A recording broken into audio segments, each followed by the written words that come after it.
강아지가 떠난 날 밤, 저는 밥을 먹다가 울었어요. 아무것도 아닌데.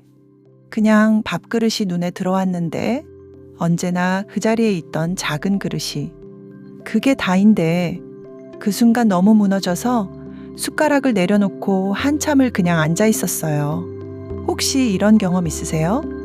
강아지가 없어진 뒤에 이상하게 아무렇지도 않다가 갑자기 아무 이유 없이 아무 데서나 그냥 무너지는 것 같은 느낌. 주변에선 이런 말을 해요. 그래도 강아지잖아. 시간이 지나면 나아져. 또 키우면 되지. 그 말이 틀린 건 아니에요. 근데 왜 이렇게 아프게 들릴까요? 오늘은 그 이유를 말씀드리려고 해요. 왜 반려견과의 이별이 이렇게 힘든 건지, 왜 나만 이렇게 오래가는 것 같은 건지, 그리고 이 감정을 어떻게 하면 조금이라도 놓아줄 수 있는지. 심리학과 뇌과학이 이미 그 답을 갖고 있어요. 끝까지 보시면 지금 이 감정이 왜 당연한 건지 이해하게 되실 거예요. 강아지가 떠나고 나면 이상한 일들이 생겨요. 아침에 눈 뜨면 제일 먼저 강아지 있는 곳을 봐요. 근데 없죠. 그 순간이 매일 반복돼요. 현관문 열면 달려올 것 같아서 멈칫하게 되고, 소파에 앉으면 옆에 올 것 같아서 자꾸 옆을 보고, 자려고 누우면 발치에 무게가 느껴질 것 같아서 발을 움직이게 되고. 이게 며칠이 아니에요. 몇 주, 몇 달이 지나도 그래요. 더 이상한 건 뭔지 아세요? 어떤 날은 멀쩡해요. 웃기도 하고 밥도 잘 먹고 일도 해요. 근데 그러다가 갑자기 산책길에서 비슷한 강아지를 봤는데, 아니면 그냥 강아지 사료 광고가 유튜브에 떴는데 그 순간 눈물이 나요. 아무 예고도 없이. 그러면서 이런 생각이 들기 시작해요. 나 좀 이상한 거 아닐까? 사람도 아닌데 이렇게까지 힘들어야 하나? 왜 나만 이렇게 오래 가지? 내가 나약한 건가? 근데요, 이상한 거 아니에요.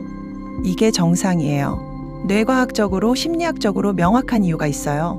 첫 번째 이유. 뇌가 가족으로 인식하고 있었어요. 우리 뇌에는 애착 시스템이라는 게 있어요. 사랑하는 존재와 유대를 형성할 때 작동하는 시스템이에요. 이 시스템은 사람이냐 동물이냐를 구분하지 않아요. 매일같이 눈을 마주치고 같이 자고 같이 밥 먹고 이름을 불러주고 쓰다듬어주면 뇌는 그걸 가족으로 등록해요. 실제로 영국 베드퍼드셔 대학교 연구팀이 조사했더니 반려견을 잃은 사람의 뇌 반응이 가까운 사람을 잃었을 때와 거의 동일하게 나타났어요. 그러니까 우리는 강아지를 잃은 게 아니에요. 뇌 입장에서는 가족을 잃은 거예요. 이 슬픔이 깊고 오래가는 게 당연한 거예요. 두 번째 이유. 강아지는 무조건적인 존재였어요. 사람과의 관계는 복잡해요. 오해도 있고 말도 조심해야 하고 눈치도 봐야 해요. 가끔은 진짜 힘든데 힘들다고 말하기가 어려울 때도 있죠.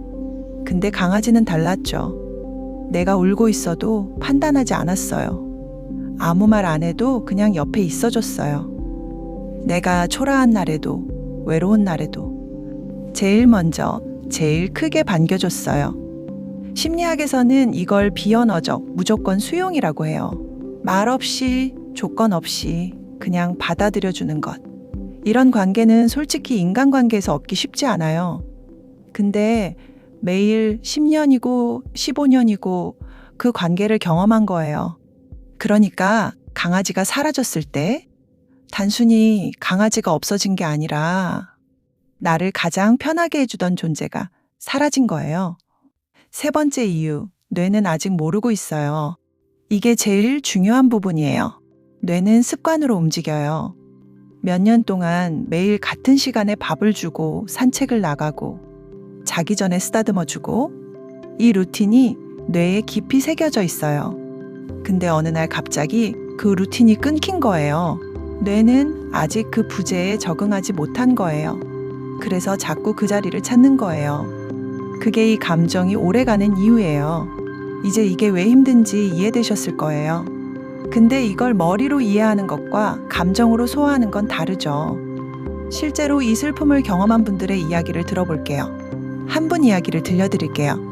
13년을 함께 산 말티즈를 보낸 분이에요. 강아지가 떠난 날 밤 이상하게 아무 감각이 없었대요. 울지도 않고 그냥 멍했대요. 그래서 나 왜 안 우는 거지? 하고 이상하게 생각하고 있었는데 사흘 뒤 마트에서 장을 보던 중 습관적으로 아무 생각 없이 펫 코너 쪽으로 향하는 자신을 보게 되었대요. 그 순간 무릎이 꺾였대요. 마트 바닥에서 한참을 울었대요. 내가 나약한 건지 아니면 진짜 이렇게 힘든 게 맞는 건지 그게 너무 헷갈렸어요. 나약한 게 아니에요. 13년치 습관이 13년치 유대가 한꺼번에 충돌한 거예요. 뇌는 아직 강아지가 없다는 걸 받아들이지 못한 거예요. 이게 펫 로스 증후군이에요. 실제로 심리학에서 인정하는 개념이에요. 반려동물을 잃은 후 나타나는 복합 슬픔 반응이에요. 그리고 이건 의지로 해결되는 게 아니에요. 강해져야지로 없어지는 감정이 아니에요. 그럼 어떻게 해야 할까요? 이 감정을 조금씩 놓아주는 방법이 있어요. 첫 번째, 슬픔에 이름을 붙여주세요. 나 지금 슬프다가 아니라 나 지금 이가 없어서 슬프다로 바꿔보세요. 심리학에서는 이걸 감정 명명화라고 해요. 감정에 구체적인 이름을 붙이면 뇌의 편도체, 그러니까 감정을 과하게 증폭시키는 부위가 조금씩 안정돼요. 쉽게 말하면 감정을 인정해줄수록 감정이 나를 덜 삼켜요. 나 지금 몽이가 없어서 슬프다. 몽이가 좋아하던 산책길이 생각나서 힘들다. 몽이 간식 코너 앞에서 울고 싶다. 이렇게요. 구체적일수록 좋아요. 혼자 중얼거려도 돼요. 일기에 써도 돼요. 그 감정한테 이름을 붙여주는 것만으로도 달라져요. 두 번째, 흔적을 억지로 지우지 마세요. 강아지 물건을 빨리 치워야 할 것 같은 느낌이 들 수 있어요. 보면 더 힘드니까 빨리 잊는 게 낫겠지. 근데 연구에 따르면 너무 빨리 흔적을 지우면 슬픔이 억압돼서 오히려 더 오래 가요. 천천히 정리해도 돼요. 아직 냄새가 남은 담요를 갖고 있어도 돼요. 사진을 보면서 울어도 돼요. 어떤 분들은 강아지 발바닥 도장을 액자에 넣기도 해요. 그게 비정상이 아니에요. 그게 애도예요. 애도는 슬픔을 빨리 없애는 과정이 아니라 그 존재를 내 안에 천천히 자리 잡게 해주는 과정이에요. 세 번째, 말로 꺼내세요. 글로라도요. 주변에 말하기 어려울 수 있어요. 강아지 때문에 힘들다는 말을 꺼냈을 때 별거 아닌 것처럼 반응하는 사람이 있으니까요. 그럼 혼자라도 써보세요. 일기도 좋고 핸드폰 메모장도 좋아요. 오늘 이 생각이 났다. 왜냐면 이렇게 시작하는 것만으로도 뇌가 그 경험을 현재의 고통이 아닌 과거의 기억으로 정리하기 시작해요. 말로 꺼내는 것, 글로 쓰는 것. 이게 슬픔을 없애는 게 아니에요. 슬픔이 나를 삼키지 않도록 도와주는 거예요. 강아지와의 이별이 힘든 건 당신이 약해서가 아니에요. 그만큼 깊이 사랑했기 때문이에요. 뇌가 가족으로 기억하는 존재를 잃은 거고 매일 무조건적으로 받아들여주던 존재가 사라진 거예요. 그 슬픔은 충분히 클 자격이 있어요. 누군가 강아지잖아 라고 하더라도 그 말에 흔들리지 않아도 돼요. 당신이 느끼는 이 감정은 진짜예요. 그리고 그 감정은 사랑했다는 증거예요. 시간이 해결해준다는 말 맞기는 해요.